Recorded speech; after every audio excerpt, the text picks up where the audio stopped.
We begin inside the House of Commons, where Prime Minister Mark Carney faced off against the opposition in his first ever question period. Mr. Speaker, may I first thank my constituents from Nepean for giving me the honour of being here. Could you also indulge me to... If he's the man with the plan and the guy you hire in a crisis, why won't he table a budget before he goes on summer vacation?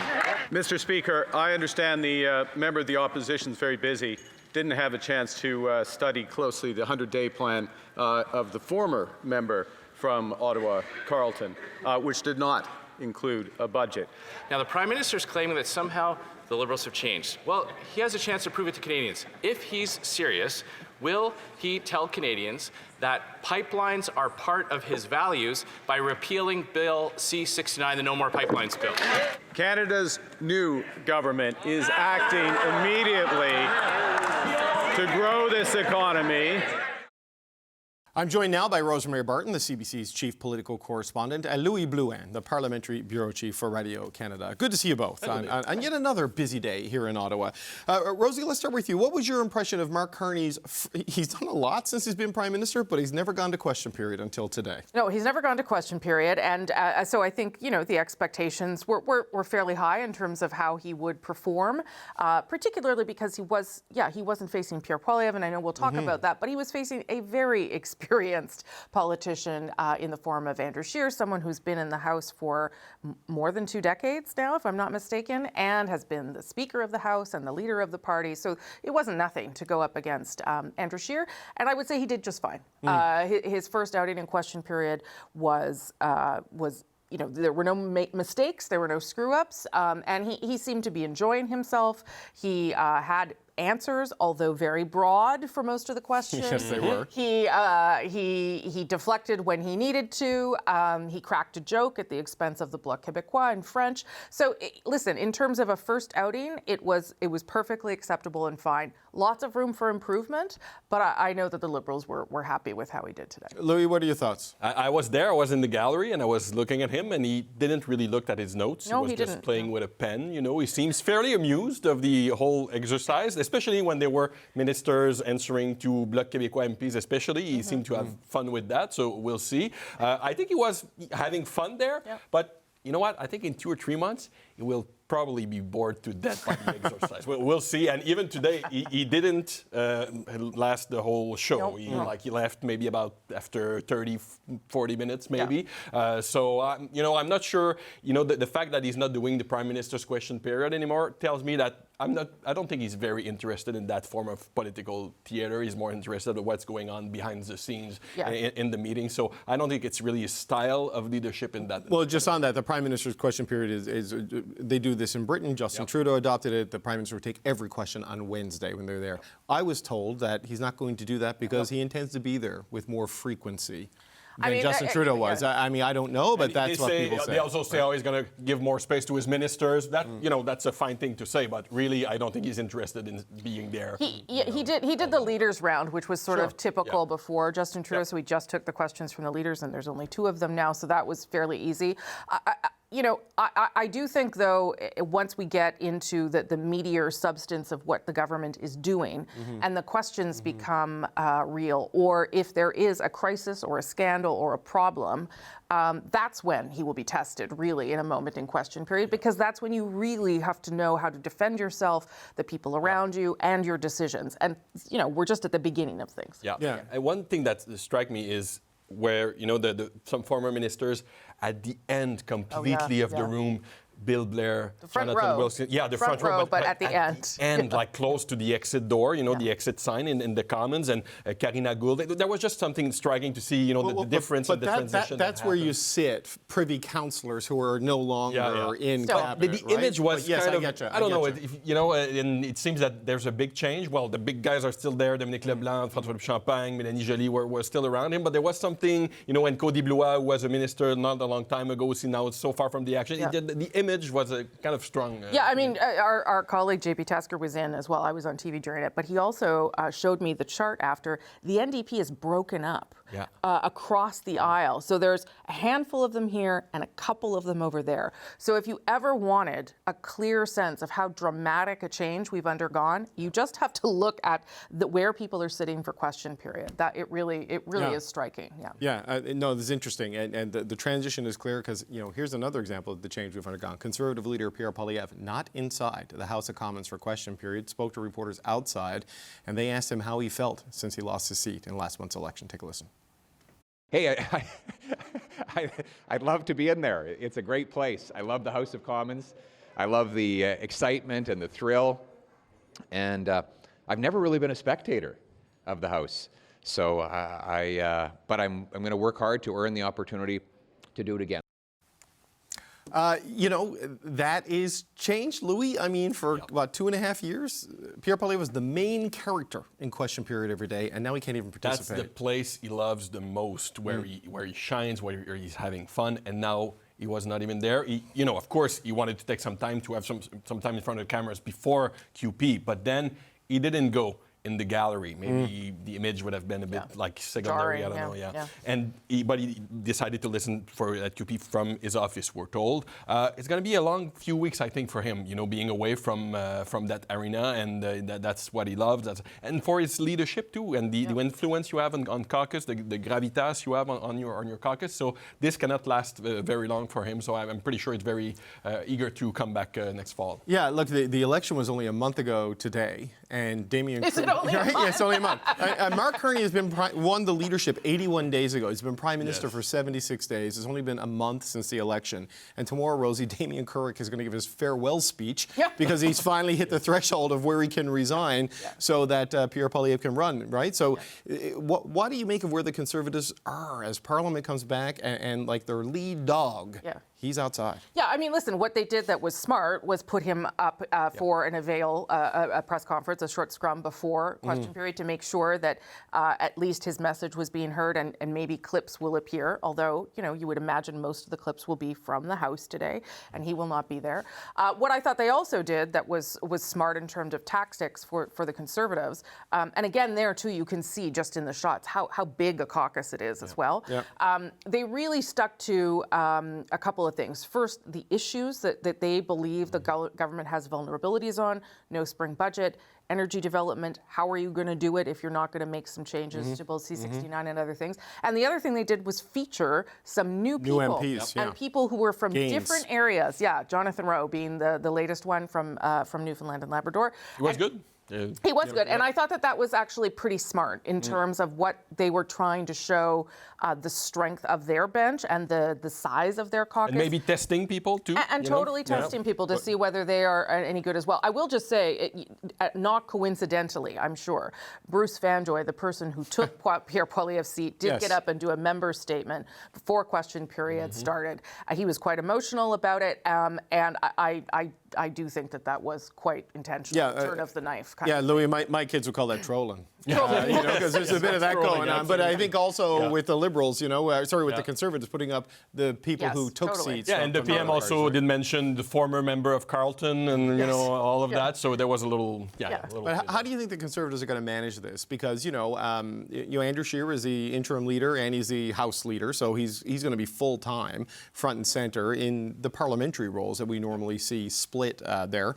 But, having Pierre Poilievre out, he gets clips and stuff, but it's a reminder that he didn't win his seat. That he is outside the House of Commons while the winner is inside. And you've noticed that in the last few weeks he's been doing those pressers, those scrums outside the Commons because I guess it might be a bit less complicated. Well, he needs an MP to escort him in. Exactly. Thing, but I think he's going to fight to get those, regular presences in front of the cameras every week. He's going to have to. Also, he's going to be campaigning in that by-election, so he's going to need as much visibility as he can on social media too, because they would use those clips in the chamber a lot on social media to get his message out there. So he's going to have to get other occasions to continue and do that. Maybe he's going to continue to go on the field, meet some people, try to keep that election vibe going. But it's far from ideal. But I noticed that a lot of MPs now speak more, give more interviews, stop before the caucus meeting, like we haven't seen that before the election at all. So there's kind of a mood shift that is happening in the caucus. We'll see if it lasts. Yeah, it's like they're fully formed grown-ups who were elected to a Canadian parliament, and they are acting like it now. Well, I think the other thing, too, that Pierre Poilievre did in his scrum was he actually took, he's the person trying to push where the positioning is going to go. And I think that is probably smart as well, that he becomes the face of that, right? Today he said, listen, this is a tiny middle-class tax cut, but it's better than nothing. We'll propose some amendments, but we will support it because we want Canadians to have a tax cut. Be the lead messenger. That's right. So I think there's still a way for him to get in, but it's definitely, it's definitely going to be awkward for the next 4 weeks for him. What he does know is that Andrew Scheer isn't after his job, so he doesn't have to worry about that ceding some ground to Andrew Scheer. But I don't know if he knows if he's on 100% safe at this point. I think there's still a long way to go, and there could be some people from the outside trying to organize something. We don't know. There's no clue of that at all. But he's never. There's this possible vote that could happen at some point. So he's going to have to remain to listen to his caucus a lot, talk to MPs a lot, stay very present. It's not an ideal situation for him. It's going to be a lot of work. Yeah, every leader is safe right up until they're not, right? and then it may be too late. So look, just quickly, while we know what Pierre Poilievre is going to be doing once the by-election is called, because Mr. Kirk's going to quit, he's going to be campaigning, he's going to try to get the seat in the House of Commons. Mark Carney's got a First Ministers meeting, he's got a G7 meeting, he's got a European summit, and he's got a NATO summit. I mean, just quickly, Rosie, your expectations, the expectations that Mark Carney has set for the next, between now and Canada Day, because that's the big day for him. Yeah, listen, the thing that struck me yesterday, both out of the throne speech and your interview with him, was there is no lowering of expectations. And in fact, quite the opposite. I mean, the news about the Arm Europe part that Canada will be involved happening by Canada Day, like that was news to me that timeline would happen that quickly as well. And I think that that's going to be hard. That's going to be hard because it's a minority parliament. It's going to be hard because Prime Minister Carney still doesn't have all the staff around him, and because these are very lofty goals that he has. So we will see whether expectations need to be lowered or whether this Prime Minister can land all these things in this tight timeline. It is, you said some of them. That is a remarkable number of things to do, not to mention the legislation around the one economy, the middle-class tax cut, the border, all these things that have to get done in the tight timeline that he himself has set. Yeah, two things I sense about Carney is I never see him look nervous. Right? He's very confident, and he doesn't want to lower expectations. He wants to set ambitious agendas. He set the bar very high for himself. I think he wants to be very active. It looks like he's in action. But I think the real test will come this fall, and he knows it. It's going to be the budget. Yeah. We got the words yesterday in the throne speech. Now we need to see the numbers. And that's where it could start to get more difficult to deal with the House, to deal with the other parties. He says he wants to do big things quickly. Well, guess what? It's a minority parliament. So, it's going to be quite a challenge. So we'll see when the budget comes. That's where the knives could come out, and it's going to be. And with the premiers, I know you guys are both going. So how much he manages to get them to go along with the speed of his plans will be interesting. Well, and every one of those meetings, there's billions of potential dollars on the table there. So we'll see where it all goes. Louis Blouin, Rosemary Barton, always appreciate the time. Thanks for doing it. So Andrew Scheer laid questions for his party today as the official opposition leader, a position he'll hold until Pierre Poilievre regains a seat in the House of Commons. The deputy leader of the Conservative Party, Melissa Lantsman, joins me in the studio now. Melissa Lantsman, it's good to see you again. Thanks for being here. Good to see you. Let's start with this. I mean, Pierre Poilievre has been the dominant player in Parliament for about 2 years, and obviously with his defeat in Carleton, he can't be there for a while. I mean, what was it like for your caucus to go in there without your leader today? Yeah, look, I think we have a great parliamentary team, but obviously it's a setback, and I know, and I think Canadians know how much Pierre loves question period, a dominant force certainly in question period, and I think he'll get the chance to earn the trust of the voters in Alberta, and we'll have him back in September. So we've got probably about 3 weeks or whatever, 4 weeks of the House without him, and a team that has to pinch at the Conservative team is, there's a guy who wears a C on his shirt, and then there's a whole lot of position players that play other positions, and I think Andrew's going to do a job. Our new MPs all had a chance to ask a question, or many of them had a chance to ask a question today, and some of them were quite good.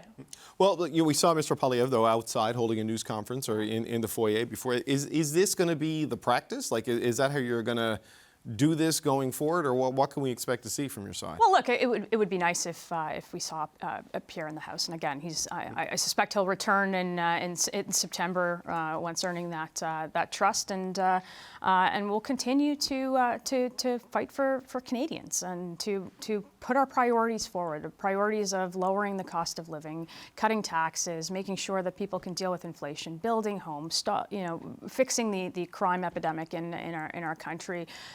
Looking at the immigration system that is out of control and has lost a generational consensus in this country. That was very clear throughout, I think, question period today, throughout Pierre's press conferences up till now, and I think you'll see a lot of them.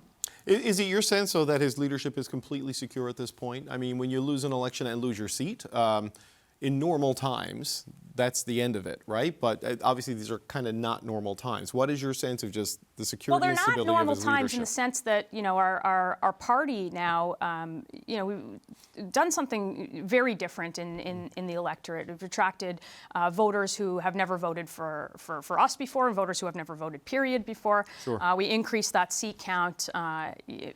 If you were to tell anybody that you have 41% of the vote, that you wouldn't be sitting in government, we'd think you're pretty crazy to suggest something like that. So I think he's made incredible strides in terms of building a coalition of workers, a coalition of young people, of those who belong to unions, and I think he's got a lot to be proud of, and I think our caucus is pretty proud of him for doing it.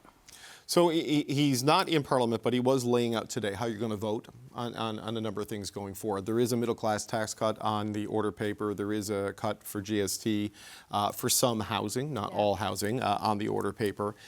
These are in line with the measures you ran on, not as big as the measures you ran on, but your party is going to support them anyway. Yeah, look, it's better than nothing. Is sort of the mantra. We're always going to support policies that make the lives of Canadians better, and we're going to push the government to be even better on that. Look, we want to see a tax cut that is bigger and more noticeable for families, so that they can deal with the costs. So if you're looking at $70, $80 a month, that doesn't go a long way when you've got a $5,000 mortgage to pay.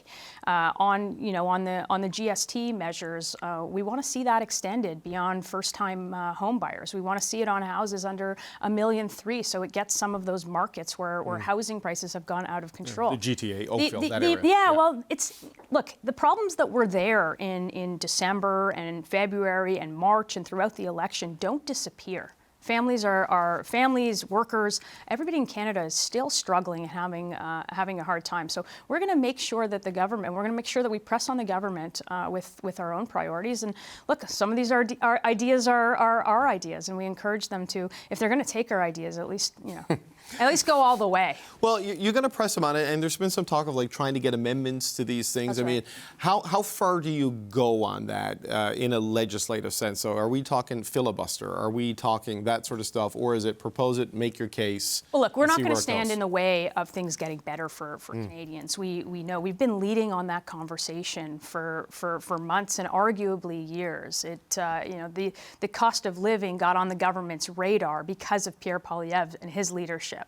But we want to see things like the industrial carbon tax gone, Bill C-69 gone, the tanker ban gone, just so we can actually start to build our economy, attract investments, stand on our own 2 feet. Those are priorities that we've made clear over the last number of years, and they're the priorities that we will continue to fight for on behalf of the over 8 million Canadians that sent us there to do it. Well, it seems pretty clear this government is not going to repeal C-69. It's not going to get rid of industrial carbon pricing, because it was elected on actually using industrial carbon pricing to make up for the gap it created when it got rid of the consumer carbon price or set it to zero, right? I think we've got to be very honest. If we're going to build projects, there are things that are in the way. C-69 is one of those things that's in the way. A tanker ban is one of those things that's in the way, and it's going to be very, very hard to convince investors and those who are who are doing the building in this country to say that they're going to invest in Canada with those things still in place. So the government's got to figure it out. If it wants to, you can say these big things. You can say things like we're going to have transformational change in the economy, but if you don't have specifics and you don't have a plan and you don't have a signal to the market to actually get these things done, well, they're not going to get done. Well, there's a signal like that coming maybe Monday in Saskatoon, right? Because it seems as though, from talking to premiers and speaking to the Prime Minister yesterday, we're going to see at least a first list of projects that they're going to fast track for approval to get moving. I mean, part of it has been the regulatory process has been too slow, but now there seems to be at least an agreement to move fast on some things. I think for somebody who right out of the gate said that they were, the guy with the plan, or a plan is better than no plan, and the guy who can manage the economy, like not moving quickly and out of the gate and putting some meat on the bones when you had the opportunity. You had the opportunity with the King of Canada here to actually signal specifics around a plan. You've been in Parliament now for answering a couple of questions at least at the beginning of the day. There's nothing more than the big slogan. So I think Canadians are waiting, and certainly the opposition is waiting for some meat on those bones. No, look, I get the impatience, but it's only been a month since the election. Well, right? it's been a month, and it was very easy for him to take in that Prime Minister job. He was making decisions while he was there. The front bench that he's got there have been there for the better part of 10 years. When I look across the aisle, it feels sort of same, there's and no question. Not that different. But if you as Prime Minister try to act on these things without having the premiers fully on board, you're setting up another set of problems, right? So, well, look, if you waited, if Monday he's got alignment on projects with, say, Western premiers, isn't that better? I think you're asking, like, if you're waiting. This is a guy who told you that there's a big crisis, that we are in a big crisis. He went to the electorate with that, beating that drum every single day. Now, if you're going to wait for stability to, let's say, put a budget forward, I don't think you'll ever get a budget in this country. So look, we want to see some specifics around there. We'll put amendments forward, and we'll always do what's in the best interest of our own priorities for Canadians. Well, on projects, I don't know if he's waiting for stability or just till Monday.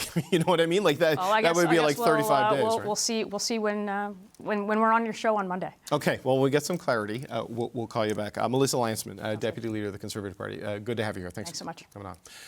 All right, let's get to this with the Power Panel. Michelle Cadario is a former Liberal National Campaign Director. Françoise Boivin is a former NDP MP. And here with me in the studio, Kate Harrison is a Conservative political analyst, and Rob Rousseau is the Canada correspondent for The Economist. Good to see you all.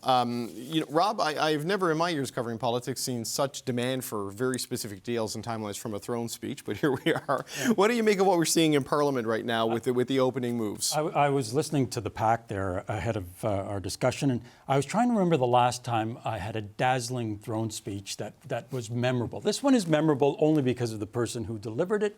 But and the true north, strong and free line. I suppose, yeah. But otherwise, they're not really memorable documents. I was struck by the tone. The tone had to be different. The tone was different because of the people who weren't there. There was no Justin Trudeau. There was no Jagmeet Singh. There was no Pierre Poilievre. Yeah. So that was going to make the tone different entirely. I think it's fair to say that the Prime Minister is not intimidated by the prospect of facing the opposition in question period. I think there was general restraint, general bonhomie. I think there was some wit. I think nobody should anticipate that that's going to last very long. Yeah. No, maybe not till tomorrow, Kate. Yeah. Things are, the first day at school is good, and then the work starts, right? And everything kind of goes back to the way it was. I mean, I was struck, though, like the change, obviously, with the Prime Minister, but Pierre Poilievre not being in there after being the main character for 2.5 years. Everybody's sort of waiting for what that showdown is going to look like. And I think, we spent a lot of time talking about tone and tenor, and I think there's been a lot of reflection on that on the Conservative side of the aisle. So it'll be interesting to see, hopefully when Mr. Poilievre is back in the saddle, how he approaches those exchanges, for which, I think he grew some notoriety and really, had some great exchanges with former Prime Minister Trudeau. So we'll see how that's treated. What I'm interested in, and I agree with with Rob's analysis that today was collegial and a warm start and welcome. That's probably not going to last very long. How is Prime Minister Carney going to treat Parliament? We know that he's not going to abide by the same tradition of Wednesdays in the House. Maybe that means he'll be there more often than that. This is what the Prime Minister's office says, by the way, that more frequency, so rather than I think that would be good for Canadians to see. But we saw the last government treat Parliament as an inconvenience. You saw that at the committee stage. You certainly saw it spill over in terms of the exchanges that were happening in the House. I don't think we know yet how this Prime Minister is going to treat Parliament. We know that he doesn't feel a budget is necessary to be at the committee level, and he's only going to give it a few days in the House of Commons to, in terms of the estimates discussion and deliberation to have. So Parliament is not an inconvenience. It's an important function of our democracy, and I think when you're going to spend $500 billion, as the government intends to do through the estimates that they've tabled, that deserves a little bit more than 4 days worth of deliberation. Michelle, what are your thoughts of where things are today with the first question period and the day after the throne speech and all that? Well, I think the Prime Minister is clearly enjoying himself, as he should. He had a hint of a grin, I would say, to keep it British. He seemed a little chuffed about the whole thing. And he stuck to his message. And I thought the other really interesting thing was, no matter what the question, particularly about middle-class tax cuts and particularly about getting projects and major projects actually built in Canada and getting the process going, he turned the tables and always was putting the expectation on the opposition, that there was an expectation that they would be supporting him, that they would be supporting these initiatives as well. And so, you might call it a little bit of collegiality. You might call it a little bit of just turning the tables. But I thought that was interesting. I thought it was strategic, and I thought it really made it to be a good start. He's got a big agenda, and I think that he's also someone who he's not a career politician, but he certainly knows and understands government, understands parliaments on both sides of the pond. And I think that he will, the very fact that he had the king come and deliver the speech from the throne would suggest to me that he has a certain respect for democracy and parliament that maybe few others do. Françoise, it's interesting that, in politics, so much of it can be expectations management. And Mark Carney has managed to put expectations through the roof, like it's sky high in terms of what he has laid out and what he's promising to do, just the big things by Canada Day, for example. Definitely. So that adds to his level of scrutiny by everybody, because we're all wondering how he can do all that. But just for today, I mean, the expectations, au contraire of his policy expectations, were not that high, because a lot of people were saying, "Hey, he's never done that. Let's see how he fares." And I was pretty. I would say, use the word impressed, and it takes a lot to impress me. Like Michelle was saying, he stuck to the message, but it's the ease with which I was used to Justin Trudeau, even after 9 years, still using notes and reading, mostly en français when he was in French, and it was supposed to be his langue maternelle. But that being said, I was waiting for him to answer his first French question. I thought it was smart from Andrew Scheer and the Conservatives to pass the puck to somebody else who was a francophone.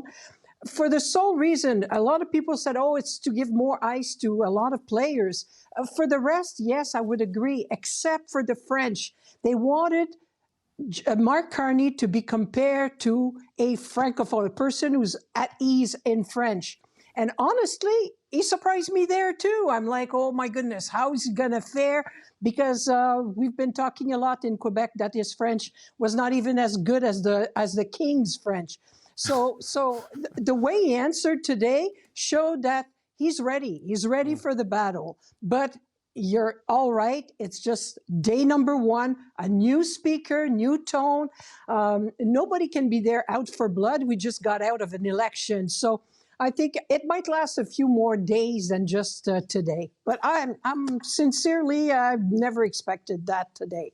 Right. Well, Rob, I wonder, I want to just focus on Pierre Poilievre today, right? Like, so he did his thing outside the House of Commons, obviously because he lost his seat, so he can't be in there. The Liberals had Bruce Fanjoy give the final statement right before question period started, just as a little moment there.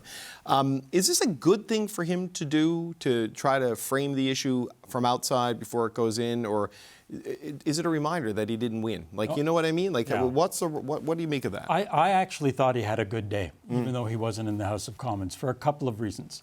Number one, he admitted a vulnerability. He missed being in the House of Commons. Yeah. He enjoyed it. Clearly, he was quite adept at it. Partisan bulldozer, but very good at it. Maybe too good at playing the role of leader of the opposition. But again, by admitting a vulnerability, by continuing to evolve as a lifelike sentient being, I think that that's a good thing for him. The other thing that he said that I thought was important was that the Conservative Party is going to vote in favor of every measure that reduces taxes. I thought that was important for him to say. No brinksmanship. It's the right thing he is saying to do for a country that is undergoing economic stress right now. Again, statesmanlike.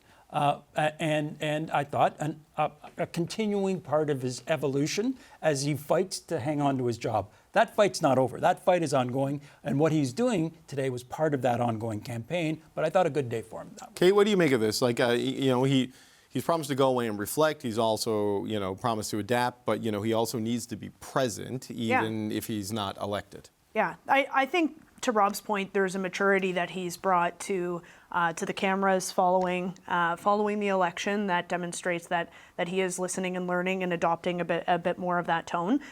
He's also pointed out that a lot of what the Prime Minister is hoping to introduce are things that were cribbed, frankly, from the Conservative platform. A lot of those things Conservatives want to see happen. And, it's smart politics on the part of the Prime Minister to put in, carbon tax changes and housing changes and income tax changes, all as part of the speech from the throne to make it really attractive for the Conservatives to try and vote in favor of that. But again, that is mitigated a bit by this question around a budget and when we will see the financials and all of the spending authority that the government wants to have without having the accountability of a budget in place. So I don't think that the Conservatives are going to shoot down everything just because it emanates from Prime Minister Carney's mouth, but they still need to do the job of holding the government to account on the issue of the financials and the budget, for which there seems to be some opposition consensus that we need to see that. On the budget, though, it seems to me, based on, I'm talking to Mark Carney yesterday and him saying I'm going to go to Europe and do this defense thing and we're going to accelerate spending from there. It seems like he wants to get these things done with the premiers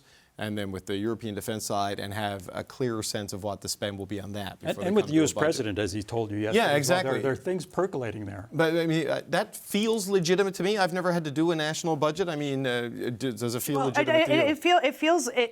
Indeed, things are moving very fast here. Yeah. The estimates right now only provide for about $1.7 billion in additional defense spending. That's not going to push us any closer to 2%. So I do think that the Prime Minister needs to be able to walk and chew gum at the same time. We can have these conversations with the U.S. and with Europe. The solution is not to not table a budget, it's to sit through the summer, which the Conservatives were prepared to do, and table something once you have those conversations as a backdrop to that. It's not to take the rest of the summer off and then come back 4 months later. Well, Michelle, how do you see that, right? Because you could put a budget out now and then have to rewrite it in the fall. And I don't know, I've never crafted a budget, but what are your thoughts on this argument?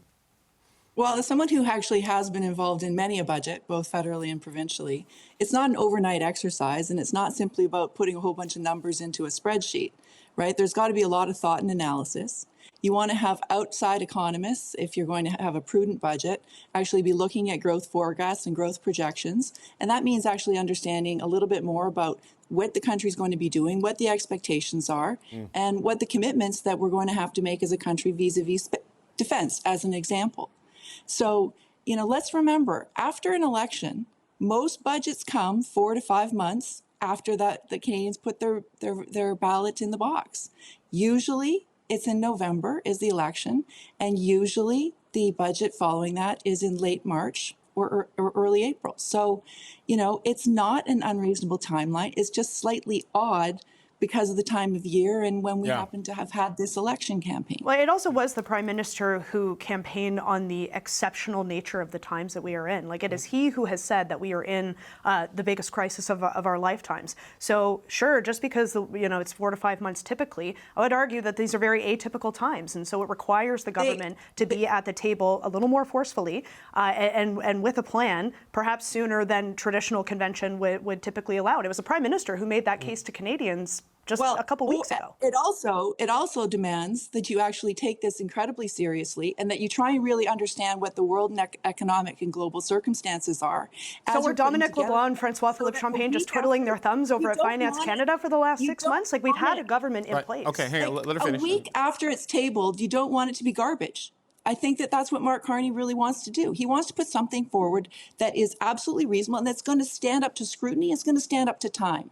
Right. So the last time, Francois, we had exceptional circumstances, the great economic uncertainty, and was a crisis, was COVID, and we went over a year without a budget. I don't know if this rises to that level, but you can certainly see enough moving parts for a new Prime Minister that it would be tough to do it in June. So, Francois, what do you make of this? Like, is this a real argument if you get a full budget in September or October, or really should the government accelerate things and get something done by, say, mid-July? Well, I'm still pondering on this because let's not forget us all that initially, when we first heard François Philippe Champagne, he said there would be no budget in 2025. Yeah. Now we're discussing if September is too late. Well, we're getting a budget in September or whatever in autumn. So it's already a change. But at the same time, it's showing that I'm not so sure that they know exactly how they want to operate. I do think Mark Carney, in his head, thinks like a CEO. I want this done. I want this done, and it's going to be done. Oh, you call this a budget? A budget is just a lot of phrases, sometimes 500 of phrases that will be changed once we prove what we spend for real during the year. We often work in reverse in the House of Commons. This time they're showing they just filed their budget of expense, and I'm sure in his head he can function with that. But he's going to have some reality check that might have an impact on what's to come. Because you talked about the Premier's meeting. Yeah. It's coming this weekend. Yeah. It sounds easy to say one economy. I'm impressed. Come knock at the door of my province, wait for the PQ to go in the CAQ, whose government right now is face, and say, you agree to that? And then a war starts in my province because Quebec is not protecting, blah, blah. So it's not as he will realize that there's a lot of stakeholders who've got saying into the matter. Same with the G7. We don't know what attitude Mr. Trump, President Trump, will have. Is it going to be derailed? He's full of good intention. I wish him so much the best. And if he passed those 2 months, then we can all breathe and say, okay, come now with a serious plan, and we're going to take everything seriously. But moving fast in politics, you've been in it as probably as long as me, Dave.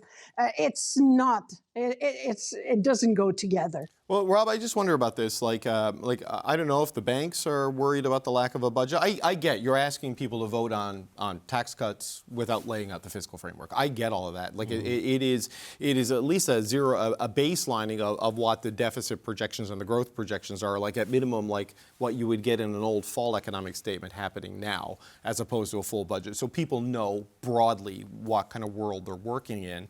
But it sounds like there's going to be decisions made between now and Canada Day, because that's the North Star for this Prime Minister, that are tens of billions of dollars over multiple year horizons coming. Right. Let's think about the agenda. We were talking about how busy he's going to be in Parliament. I think he's going to be very busy outside of Parliament over the next 2 months. He wants to restructure our relationship with the United States, where 77% of our exports go. In other words, 3/4 of our jobs might be dependent on some form of relationship with the United States. He wants to reform the way goods and services cross the country. by July 1st. He wants to reform the way we defend ourselves. You know, I was an indifferent student at catechism class as a young Catholic, but I do remember that I'm very nervous about where this is going, but go ahead. God created heaven and earth in 6 days. Yeah. This is only slightly less ambitious, and there is a great deal of portent there. As I said, I watched your interview with the Prime Minister yesterday with great interest. There are things happening in the discussions with the United States that I think would surprise a lot of people. And I think that that he is prepared to go broader, deeper, and farther in our relationship with the United States in a couple of key areas than people might realize in order to get some sort of a guarantee of tariff relief. If that happens, that will make the budget exercise that much more simpler. I'm not sure how you can do that, how you could do a budget exercise until you know whether or not 3/4 of your exports are going to continue to go to the United States in the current form. Right. There are things happening below the surface. We know that ministers were there last week. Senior trade officials were there from the Trade Department, from International Affairs. I think we got to wait and see how that plays out. Pete Hoekstra joined the legions, I think, yesterday, of those who now realize what the mercurial nature is of the twitch muscle that is the whimsical Donald Trump, right? So we need to figure all of that out first, I think.